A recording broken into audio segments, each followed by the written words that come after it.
네, 제가 오늘 발표할 책은 모드 씨의 비밀 노트라는 책인데요. 이 책은 이제 스토리 형식으로 되어 있는 책인데, 그러니까 자기가 스스로 일을 찾아서 열심히 하는 거, 그리고 그게 왜 그렇게 중요한지, 그게 왜 핵심적인 건지, 일을 할 때 왜 핵심적인 건지에 대해서 그걸 이렇게 상황으로 만들어서 이해하기 쉽게 되게 플러스는 되게 좋은, 저는 되게 참 재밌게 읽은 책이거든요. 그래서 발표를 시작하겠습니다. 일단은 등장인물은 크게 이렇게 3명이 나오는데요. 첫 번째는 조모드. 이 사람이 이제 그 주인공이나 마찬가지인데 그 노멀 주식회사의 N부서의 부장이에요. 근데 이 사람이 이제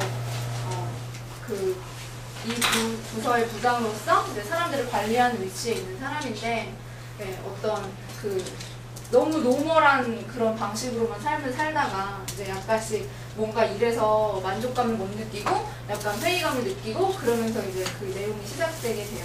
그리고 두 번째 인물은 랄프 로스코라는 사람인데, 이 사람은 이 사람이랑 같은 그 조모드의 부하 직원인데요. 여기서 근무를 하고 있는 사람인데, 랄프레이터라고 해서 이제 12차원의 세계로 가서 지금 우리가 노멀한 세계에서는 볼 수 없는 어떤 정말 되게 추상적이고 뭔가 신기한 것들, 막 판타지적인 거 있잖아요. 막 해리포터 같은 거. 그런 게 이렇게 볼 수 있게 랄프레이터라는 그 기계를 발명하는 아주 똘망똘망한 사람이에요. 그리고 얘는 루시 스톰이라는 사람은 이제 얘네랑 다른 부서 사람인데 Z부서에서 근무를 하고 있는 사람인데 번개를 만드는 여자라고 해서 굉장히 여기서는 이제 약간 이상적인 어떤 부서의 모습을 거느리고 있는 그 부서장으로 나오는 인물입니다. 그래서 처음에는 이제 모드 부장이 이제 문제점을 발견을 하게 돼요. 너무 노멀하고 너무 막 회사가 정말 노멀하기만 하니까 특별한 게 하나도 없이 평범하기만 한 거예요. 거기서 너무 평범한 회사에서 너무 평범한 사람들하고 일을 하면서 되게 문제점을 발견을 하게 되는데, 이제 이런 문제점을 발견을 하게 돼요. 그 사람들이 자기가 이제 관찰을 해보면서 일지 같은 거 쓰거든요, 이 모드 부장이.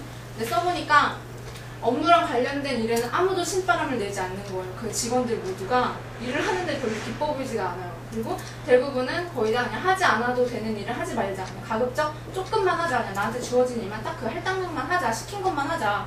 약간 그런 위주로 이제 일을 하고 있고, 그 다음에는 아무도 자기 목 이상을 맞지 않는 거죠. 딱 자기가 할 만큼만. 그 다음에 질책을 받거나 잘리지 않을 만큼만 하는 거예요. 그냥 자기가 할 만큼. 그 다음에 변화를 두려워하고 있고. 그래서 이런 상황들을 이제 발견을 한 거예요. 그래서 이걸 어떻게 해야 되나 이제 고민을 하기 시작한 거죠, 이 모드 부장이. 그래서 이제 그 모드 부장의 그 부하가 랄프잖아요. 랄프가 이제 랄프레이터를 만들어요. 되게 혁신적인 기계를 만들어요. 노멀한 세계에서는 보이지 않는 것들이 보이는 12차원의 세계. 막 완전 막 되게 신기하고 용이 보이고 막 사람들이 번개 쏘고 막 이러는 그런 세상을 발견을 하는 거예요. 그 랄프레이터를 만들어서. 그래서 이제 랄프라는 사람이 그 조 모드한테, 야, 내가 이런 걸 만들었다. 나 이거 되게 혁신적이다. 이것 좀 같이 좀 이거 좀 해달라. 개발 좀 해보자. 막 이랬어요. 근데 당연히 조 모드는 완전 노멀한 세계에 사는 너무 노멀한 사람이니까 이걸 이해를 못하는 거고, 이게 뭐냐 무시를 하는 거예요.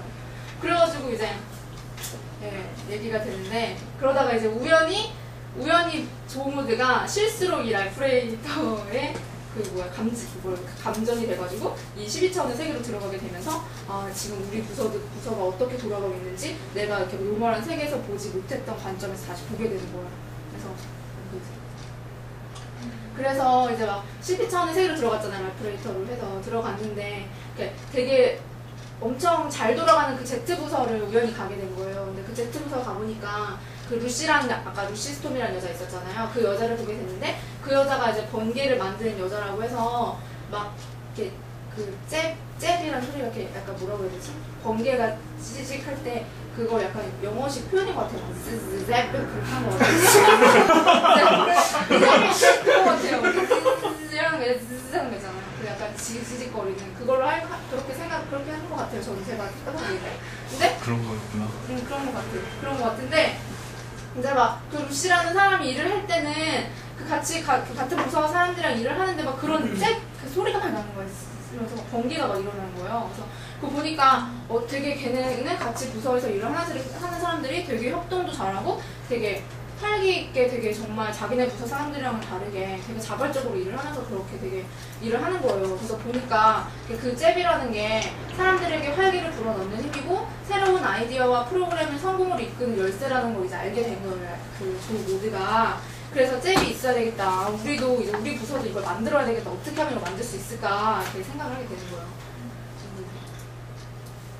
근데 반대로 이제 셉은 뭐냐면 잽하고는 반대예요. 그래서 풍선이 바람 빠질 때 쓱 하고 빠지잖아요. 그래서 셉이거든요. 그래서 뭔가 바람이 쫙 빠져나가는 거. 그래서 이거는 뭔가 막 의미 없이 반복되는 업무, 그리고 뭔가 혼동스럽고 뭔가 그 부서 사람들 사이 신뢰가 부족하고, 그리고 의견을 수렴하지 않는 의사결정, 그냥 자기 부장이 다 알아서만 하고 그 팀원들이 다 같이 이렇게 의사결정에 참여를 하지 않는 그런 상황. 그리고 자신이 얼마나 잘하고 있는지 모를 때, 그러니까 피드백 같은 게 주어지지 않으니까 내가 어디에 있는지 무슨 위치에서 얼마큼 잘하고 있는지에 대해서 잘 모르는 거예요. 그 적당한 평가가 이루어지지 않고 있으니까. 그리고 남이 나의 문제를 해결해 줄 때, 그러니까 내가 자발적으로 하지 않고 그냥 위에 사람이 나보다 잘하는 사람이 그냥 해결해 주고, 그러니까 이럴 때 셉이 이렇게 발생을 하는 거예요. 그래서 보니까 자기네 그 12차원에서 보니까 자기네 부서는 이런 셉만 계속 발생하고 있고 루시네 부서에서는 잽만 계속 나오고 있는 거예요. 근데 어떻게 해야 되나 그렇게 하는 거죠. 그래서 셉을 일으키는 사례는 그러니까 문제를 해결할 시간이 없을 때, 그리고 틀에 박힌 규칙과 규제, 아이디어나 노력을 인정받지 못할 때, 당연히 인정받지 못할 때, 그리고 자원, 지식, 기술, 지도가 부족할 때, 그리고 사람을 갈아 끼울 수 있는 부품처럼 취급할 때, 그냥 그러니까 되게 관료주의 벽만 생각하시면 될 것 같아요. 좀 딱 틀에 박혀서 내가 하는 일만 하고 시키는 일만 하고 위에서 그냥 나한테 하라는 것만 하는 되게 그런 수동적인 자세에서 일하는 거, 그런 게 셉을 일으키는 아주 전형적인 그런 사례들인 것 같더라고요. 그래서 보시면 아시겠지만 그 셉하고 잽은 정말 동전의 양면 같은 거예요. 그래서 정말 잽은 권한을 주는 거, 그러니까 내가 일을 다 그냥 상사가 다 알아서 해주는 게 아니라 권한 위임이라고 하잖아요. 그러니까 내가 이 사람한테 내가 이 사람이 할 수 있을 만한 일을 넘겨주고, 그러니까 이 사람한테 책임감을 갖게 해주고 또 자발적으로 뭔가 일을 할 수 있게 만들어주는 거, 그게 잽이고요. 그러니까 그렇게 해줄 때 잽이 막 발생을 하는 거예요. 그리고 반대로 셉은 권한을 빼앗는 거, 그러니까 이 사람이 할 수 있는 일인데도 그냥 상사가 해주는 거 그냥 해주고 시키기만 하고 되게 수동적인 거, 그러니까 그렇게 할 때 뭔가 정말 바람 쫙 빠져나가는 것처럼 내가 뭔가 자발적으로 할 수 있는 게 아니니까 내가 할 수 있는 게 없잖아요. 그래서 당연히 이렇게 무기력해지고 그런 상황이 발생을 하는 거죠. 그래서 그 잽을 일으키는 사례는 책임이 주어졌을 때, 그리고 의미 있는 업무가 주어졌을 때, 그리고 과제가 다양하게 주어졌을 때, 아무래도 뭔가 더 많은 걸 하면 재밌을 거 아니에요. 그리고 결과를 측정할 수 있을 때, 그러니까 내가 지금 무언가를 했는데 이게 성과가 있는지 없는지 정확하게 모르겠고 이러면은 당연히 좀 이렇게 무기력해지고 잘 모를 거 아니에요. 그거보다는 좀 결과를 측정할 수 있고, 그리고 조직을 움직일 수 있는 권한이 나한테도 있다는 거를 좀 내가 느낄 수가 있을 때, 이게 그냥 윗사람이 그냥 혼자 알아서 다 하는 게 아니라 그러니까 나한테도 나도 목소리를 낼 수 있는 권한이 있구나, 나한테도 결정권이 있구나, 그런 걸 좀 내가 느낄 수 있는 거. 그리고 문제를 당연히 해결했을 때 당연히 잼이 일어나겠죠. 그리고 신뢰받고 있다고 느꼈을 때, 그러니까 신뢰가 되게 중요하다고 책에서는 나오는데 이런 것들이 있다고 하더라고요. 그리고 또 어떤 거였나요?